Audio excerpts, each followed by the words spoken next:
among pensyon, sir.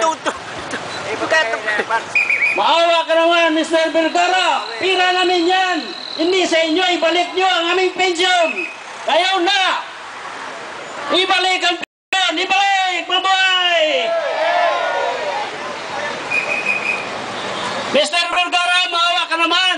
Marami na kaming pinaghirapan. Marami na kaming dinanaan na pagkahirapan sa NPC management. Ngunit ngayon, ito ang nangyari sa amin. Kaya kayong mga tag-government employees, kinailangan mo sa magpakabana ka mo kay dili lang ni kanamo na itabo kung dahil basig sa inyo usab may itabo kini kaninyo kung dili ninyo tanaw ng inyong mga kahimtang sa GSIS kay kini galing sa tamo ang insurance sa GSIS walang kasiguruhan, walang insurance system po, kanya-kanya lang silang putol, walang pahintulot sa justisya.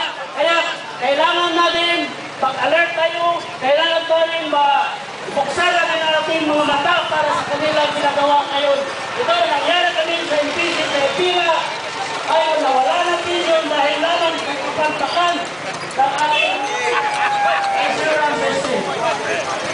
Kaya ibalik, bawat naman Mr. Vergara, ibalik ang aming pension. Ayun na, kasi kami karamihan sa amin ang bubutong na.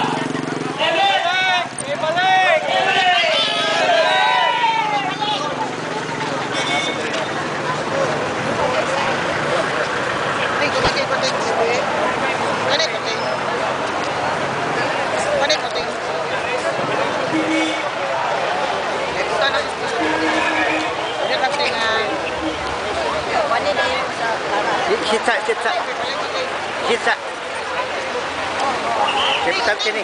Mga kaigsunan, ang sunod nga mamumulong mao ang presidente sa Power Generation Employees Association diri sa Mindanao. Palakpakan nato si